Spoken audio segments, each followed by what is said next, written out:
তালে তালে তালে তালে তালে কেষ্টর তালে তালে জুতো মারো তালে তালে তালে তালে তালে তালে জুতো মারো তালে তালে বিহারে জেল খাটা কেষ্টর কালে কালে জুতো মারো তালে তালে কেষ্টর কালে কালে জুতো মারো চড়ানো হবে অডিও ফাঁস কাণ্ডের নায়ক তথা বোলপুর থানার আইসি। নমস্কার প্রিয় দর্শক, আপনাদের সবাইকে এই ইউটিউব নিউজ চ্যানেলে স্বাগত জানাই। অনুব্রত মণ্ডল বোলপুরের আইসি লিটন হালদারকে রীতিমতো বাড়ি থেকে টেনে রাস্তায় গুলি করে মারার হুমকি দিয়েছে ও তার সাথে লিটন হালদারের বউকে টেনে হিচড়ে ধর্ষণ করার অশ্লীলতম ভাষা বলে ফোনে হুমকি দিয়েছেন। সে ভিডিওটি সবাই আপনারা দেখেছেন। এরকম নোংরা কথা একমাত্র শাসক দলের নেতারা ছাড়া আর কেউই বলতে পারেন না। মমতার পুলিশ অনুব্রত মণ্ডলকে গ্রেপ্তার করার নোটিশ পাঠালো। অনুব্রত মণ্ডল সেই নোটিশকে পাত্তাই দেননি। যেমনি তার নোংরা ভাষায় বলা ভিডিওটি রাতারাতি ভাইরাল হয়ে যায়, ঠিক তার পরের দিনই তিনি সরকারি ডাক্তারের কাছ থেকে লিখিত দেখিয়েছে তিনি ভীষণ অসুস্থ, বিছানায় থেকে উঠতে পারছেন না কিছুতেই, কমপক্ষে 5 থেকে 6 দিন বেড রেস্টে থাকতে হবে। মানে ভাবা যায় অনুব্রত মণ্ডল একজন কত বড় অভিনেতা তা আপনারা সবাই বুঝতে পারছেন। তিনি পার্টি অফিসে রীতিমতো গিয়ে দাদাগিরি করছে, অথচ থানায় গিয়ে হাজির হতে পারছেন না। পশ্চিমবাংলার সমস্ত মানুষজন বুঝে গেছে অনুব্রত মণ্ডলকে গ্রেপ্তার করার মতো সাহস এই মমতার পুলিশের নেই। এইটা যদি কোনো এক সাধারণ মানুষ এইভাবে একজন আইসিকে পুলিশ কর্তাকে গালাগালি করত, তাহলে কি মমতা দিদির পুলিশ তাকে ছেড়ে দিয়ে কথা বলতো? কিছুতেই না, বরং রাতারাতি তার খবর হয়ে যেত। এই ঘটনাগুলি দেখে পশ্চিমবঙ্গের পুলিশকে কি সম্মান সহিত শ্রদ্ধা জানাবে এই রাজ্যের মানুষ? পুলিশ অনুব্রত মণ্ডলের বাড়িতে ঢুকতেই পারেনি। যে মোবাইল থেকে নোংরা ভাষায় গালি দিয়েছে সেই ফোনটি বাজেয়াপ্ত করতে পারেনি। এইখানে মূল কথাটি আপনাদেরকে বলেছি, যে পুলিশ অফিসার অনুব্রত মণ্ডলের উপর অভিযোগ করলো সেই পুলিশ অফিসারের বিরুদ্ধেই তদন্ত শুরু করলো মমতা দিদির পুলিশ। এটি একটি অত্যন্ত হাস্যকর বিষয় এই রাজ্যের মানুষের কাছে। প্রতিটি বাংলার মানুষ সে লিটন হালদারকে প্রশ্ন করবে, তোমরাই অভিযোগ করলে আবার তোমরাই উল্টে ফেসে গেলে। বোলপুর থানার আইসি লিটন হালদার অভিযোগ করলে তারই বিরুদ্ধে বিভাগীয় তদন্ত শুরু করা হয়। তার ফোন রেকর্ড অন্যর কাছে গেল কীভাবে এবং সেটি রাতারাতি ভাইরাল হলো কিভাবে? এই সমস্ত কিছু দেখেই এই রাজ্যের মানুষ ক্ষিপ্ত মেজাজে অনুব্রত মণ্ডলের ছবিতে জুতোর বাড়ি মারছে। দিদির কেস তো এসি ঘরে শুয়ে থাকবে আর হাড়িকাঠে চড়ানো হবে অডিও ফাঁস কাণ্ডের নায়ক বোলপুর থানার আইসি লিটন হালদারকে। এটা কি মেনে নেওয়া যায়? বীরভূমের সন্ত্রাস দুর্নীতি মস্তানি প্রদর্শনের ঘটনায় একটি নাম জড়িত, সেই নামটি হলো অনুব্রত মণ্ডল। শাসক দলের পূর্ণ ক্ষমতার অপব্যবহার করে তার নিজের এলাকায় রীতিমতো ত্রাস সৃষ্টি করে দীর্ঘদিন যাবৎ রাজত্ব চালিয়ে যাচ্ছেন এই ব্যক্তি। বিরোধী দলনেতা শুভেন্দু অধিকারী তিনি বলছেন, অনুব্রত মণ্ডল কোর্ট থেকে জামিন পেলেই তার পরিবর্তে আইসিকে সাসপেন্ড করবে এই রাজ্যের পুলিশ বা এই রাজ্য সরকার। শুভেন্দু অধিকারী তিনি বলছেন, রাজ্য রাজনীতির অঙ্গিনায় পুলিশ প্রশাসনকে কলঙ্কিত করার জন্য একমাত্র মুখ্যমন্ত্রী দায়ী বলে আক্রমণ করে মমতা দিদির উপর।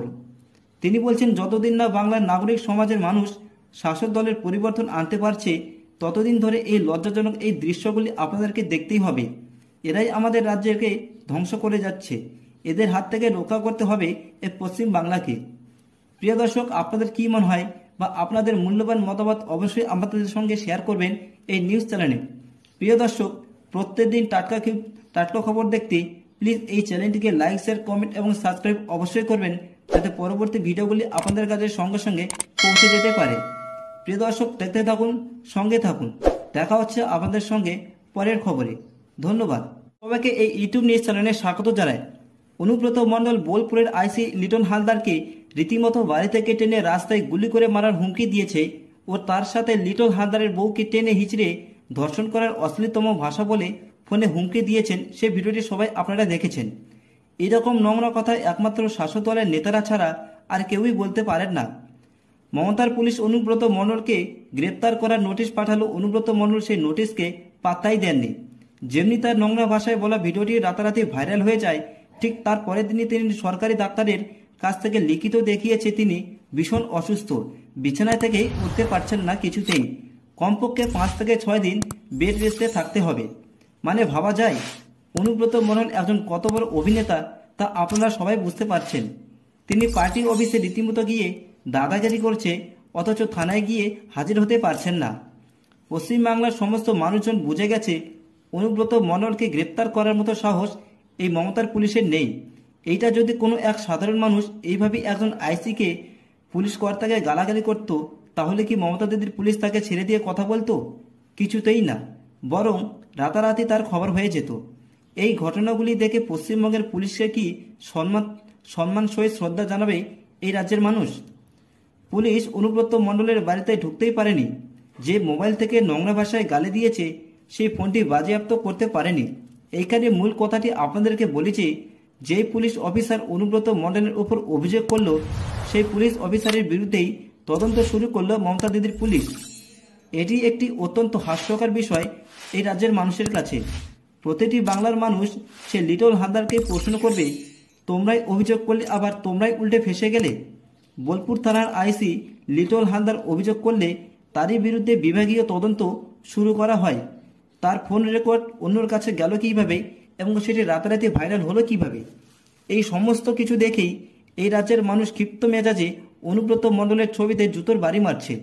দিদির কেসটা এসি ঘরে শুয়ে থাকবে আর হাড়িকাঠে চড়ানো হবে অডিও ফাঁস কাণ্ডের নায়ক বোলপুর থানার আইসি লিটল হালদারকে। এটা কি মেনে নেওয়া যায়? বীরভূমের সন্ত্রাস দুর্নীতি মস্তানি প্রদর্শনের ঘটনায় একটি নাম জড়িত, সেই নামটি হলো অনুব্রত মণ্ডল। শাসক দলের পূর্ণ ক্ষমতার অপব্যবহার করে তার নিজের এলাকায় রীতিমতো ত্রাস সৃষ্টি করে দীর্ঘদিন যাবৎ রাজত্ব চালিয়ে যাচ্ছেন এই ব্যক্তি। বিরোধী দলনেতা শুভেন্দু অধিকারী তিনি বলছেন, অনুব্রত মণ্ডল কোর্ট থেকে জামিন পেলেই তার পরিবর্তে আইসিকে সাসপেন্ড করবে এই রাজ্যের পুলিশ বা এই রাজ্য সরকার। শুভেন্দু অধিকারী তিনি বলছেন, রাজ্য রাজনীতির অঙ্গিনায় পুলিশ প্রশাসনকে কলঙ্কিত করার জন্য একমাত্র মুখ্যমন্ত্রী দায়ী বলে আক্রমণ করে মমতা দিদির উপর। তিনি বলছেন, যতদিন না বাংলার নাগরিক সমাজের মানুষ শাসক দলের পরিবর্তন আনতে পারছে ততদিন ধরে এই লজ্জাজনক এই দৃশ্যগুলি আপনাদেরকে দেখতেই হবে। এরাই আমাদের রাজ্যকে ধ্বংস করে যাচ্ছে। এদের হাত থেকে রক্ষা করতে হবে এই পশ্চিম বাংলাকে। প্রিয় দর্শক, আপনাদের কি মনে হয় বা আপনাদের মূল্যবান মতামত অবশ্যই আমাদের সঙ্গে শেয়ার করবেন এই নিউজ চ্যানেলে। প্রিয় দর্শক, প্রত্যেকদিন টাটকা খবর দেখতে প্লিজ এই চ্যানেলটিকে লাইক, শেয়ার, কমেন্ট এবং সাবস্ক্রাইব অবশ্যই করবেন, যাতে পরবর্তী ভিডিওগুলি আপনাদের কাছে সঙ্গে সঙ্গে পৌঁছে যেতে পারে। প্রিয় দর্শক, দেখতে থাকুন, সঙ্গে থাকুন। দেখা হচ্ছে আপনাদের সঙ্গে পরের খবরে। ধন্যবাদ।